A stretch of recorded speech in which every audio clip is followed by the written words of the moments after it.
Today we are going to do marketing part 3, and in this we are going to learn about the product concept as an element of marketing mix, and the product includes branding, labeling and packaging. So let's understand what a product is. When we buy a particular thing, that's called a product. But product has got two meanings. One from the seller point of view and one from the buyer point of view. Now, when the seller sells a product, he sells it as tangible and intangible attributes. For example, the seller is selling a car. He's not just selling us nuts and bolts and a seat and an engine. He's selling us the brand name also. So tangible is what we can see, and intangible is what cannot be seen, like for example, the trademark, the patent, the brand name, etc. So from the seller point of view, a product is a mixture of tangible and intangible attributes. So tangible can be seen and intangible cannot be seen. Now from the customer point of view, a product is a bundle of utilities. So a product provides us a lot of utilities. Now you are a commerce student. So for you, commerce books provide utility, but science books do not provide you utility. So even if you are getting science books at maybe 50% discount, you still will not buy it because it does not have any utility for you. So when the consumer buys a product, he sees the utility that product has for him.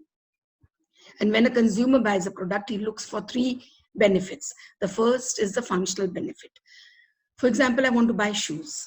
So those shoes that I buy should fit me. They should provide me the function of being able to walk or run or jog or whatever purpose I'm buying the shoes for. That is the function. So the function for which I'm buying that product, it should suffice. Second is psychological. It should appeal to me. In a shop, there may be about 2,000 pair of shoes, but only a few of them might be attractive to me. So whatever suits my psyche, whatever I like, maybe somebody who's gone with me may not like it, but I'll buy whatever I like. So the second benefit that the consumer is looking for is psychological benefit, and then the social benefit. So when we wear these shoes and go out, people should admire it. They should say, where do you get it from? It's looking so good. They're such smart shoes. That is why people buy branded shoes. Suppose you're wearing Nike shoes. Then everybody goes about saying, very nice. Oh, they look so good. They're going to last a long time. So social acceptance is also a must. So a consumer looks for three benefits: functional, psychological, and social. Now, product is not sold only as nuts and bolts. It is sold as an entire package. And one of the things in a product is branding. Are you brand conscious?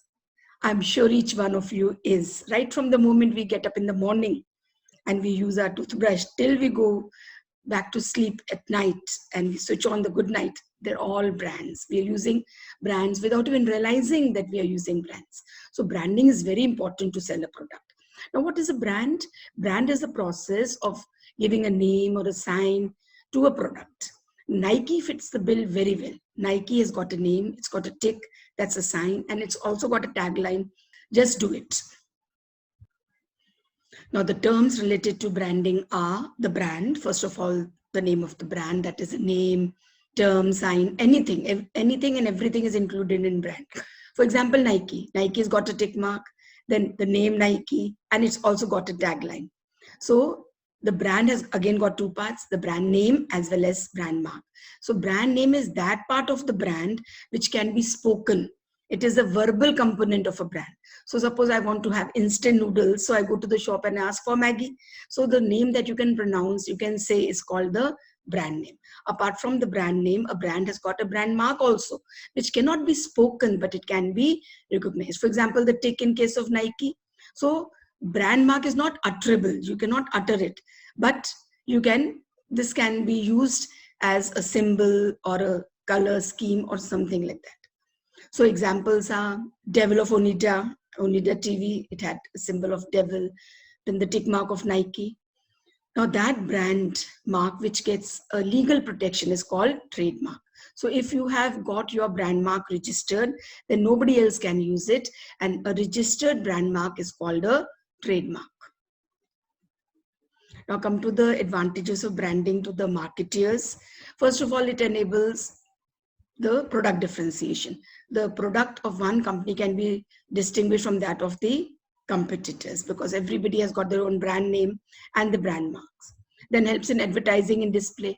Now suppose you are not selling your product as a brand name, you're just selling it as a generic name, as a general name. For example, a pen. A pen could be sold as a brand name like Rotomac pen or a Pilot pen, or it could be just sold as a pen. So if you are selling your product as a pen, how do the customers differentiate as to who is the producer of which pen? So advertising becomes much easier when the product is branded. Then differential pricing. You can charge different price for your product from that of the competitors because you have a brand name. So if your brand name is popular and people know about it, then the price that you are charging for your brand name can be different from that of the competitors. And then it is very easy to introduce new products. Like for example, Nestle introduced Maggie. Now once Maggie took off, then they introduced so many other things in the name of Maggie, like Maggie sauce, Maggie soup, Maggie masala, all that also they introduced. So as a result, when you have to introduce a new product, brand comes in very handy. Then advantages to the consumers. What advantages do consumers have? Why do they go in for branded products? First of all, product identification becomes easy. And you can go and buy the same product again and again and again by just taking that name. Suppose I like Maggie, so I'll say I want Maggie. So he will not give me any other noodles, he will give me Maggie only. Then ensures quality because of the brand name, like for example, Nike. So when you buy Nike shoes, you are assured of the quality. So the particular level of quality is promised through a brand name, and then it is a status symbol. That is why people spend so much of money on very expensive luxury cars like Rolls Royce or Mercedes Benz, etc. Why? Because it's a status symbol. So these are the advantages that a consumer has. Now, what should be in a brand? What are the qualities of a good brand? First of all, it should be easy to pronounce. If you're not able to pronounce the name, you will try to skip it. You will just not buy that product. So Vim, Rin, Tata, they're all very simple names and easy to pronounce. Then it should be suggestive. It should suggest something about the product. Like for example, Hajmola, of course, it will be for digestion. Rasika must be some juice, Fair and Lovely. All those things, they tell you something about the product. Then it should be distinctive. If you're launching a product, make sure that people don't get confused between your product and that of the competitor. Like Liril, Lux, they're all different names. Then adaptable to packaging. So when you're packing it in different languages, the meaning should not be distorted or meaning should not change. Then it should be versatile. You have launched a product and that's become a hit. Now you may want to launch other products also in the same brand name. So the brand name should be versatile. Like for example, Maggie. Then capable of being registered. Now, if the brand name has already been registered by somebody else and you cannot register it, so make sure that that brand name is not registered in somebody else's name. And then it should have a staying power. It should not become outdated. Like earlier, there used to be long names like Shakuntala Devi and Daughters or so and so and Sons, long names. Now it's become very small, JJ Jewelers. So the name should be such that it should have staying power. Now, the another component of product is packaging. Packaging is very important. We get attracted by the product only by the packaging sometimes. So what is packaging? Packaging is the act of designing and producing a container or wrapper of the product. So the entire wrapping of the product and how it is modeled and how it is presented is called packaging. Now, packaging has got 3 layers. Let's study them. First is the primary package. Let's go back and study which the primary package is. The bottom one is the primary package in which the product is. So sometimes the primary package is kept till the end, like in case of this toothpaste. Sometimes they discard it the moment you use the product. Like for example, you bought a pair of socks and it comes in a plastic container. So you throw the container and you use the socks. So primary package is the immediate container. Then comes the secondary packaging, that is called additional layers of packaging. So look at the secondary packaging here. These are the additional layers of packaging so that the product is protected. And this protects the product, and normally it is in a cardboard box. And then the third is the transportation packaging. This is a carton, corrugated box in which a lot of these toothpaste are packed, maybe 100 or 50 are packed, so that transportation becomes easy. So for easy transportation and identification. So in a truck, so many toothpaste are being transported from one place to another. So which package is to be delivered to that particular retailer? So some marks are put on the packages, and that packaging is called transportation packaging. So it helps to transport the goods as well as identification of the goods also. Now, why is packaging so important in today's world? Packaging is very, very important. First, rising standard of health and sanitation. Now, more and more people are buying packed goods. Why? Because the chance of the goods being adulterated are very less. So when you buy packed goods, you are assured of a particular quality. So therefore, packaging is important. Second is self-service outlets. Nowadays, people go to malls and they buy the products. Big, big malls are there. So there the products are kept in rows. And nobody is there to tell you as to which product. For example, you want to buy a shampoo. Now, there's so many shampoos there. Now, which one will suit you? So you pick up the product, read about it, and see what it says. Maybe it's suitable for your hair or not. You can yourself decide as to whether you want to buy it or not. That is why packaging is now called the silent salesman. Then innovation. So through packaging, you can make your product into a new product at all. If you cannot change the product, then you can change the packaging. Like for example, these days milk is available in Tetra Pak, which can be kept outside for 4 to 5 days. Otherwise, milk had to be boiled and immediately refrigerated. But now you can keep it because it is pasteurized. So this is nothing but innovative packaging only. And then product differentiation. You can differentiate your product with that of the competitor by differentiating the packaging. So for example, Cadbury has got 5-star. So even if you find a wrapper lying upside down and it's golden in color, you immediately come to know that this is 5-star. So packaging actually helps to identify the product from one another and from other competitors also. Now, what functions does packaging provide? Not only is packaging very important, it also plays a very important role in number of things, like for example, product differentiation. So product can be identified from far away itself. Like for example, Colgate is red in color, so you can differentiate it. Then product protection. There's so many layers in the packaging, especially Tetra Pak, that it protects your product from spoilage, breakage, leakage, pilferage. Pilferage means people are just meddling with the product when it is lying in a self-service store. They just tear it up. That is called pilferage. Damage, climatic effect, all this. So packaging actually helps in all this. Then facilitates the use of the product. So on the package itself, it's written how the product is to be used. For example, if you buy Maggi, on that it will be written how it is to be used, how much of water is to be taken, how much time it's going to take to cook. All instructions are written on the package, and therefore that helps. And then product promotion. So everything about the product is mentioned on the package, and it actually helps to promote the package. How is it going to help you? All those information is given on the product, and therefore packaging is also called the silent salesman.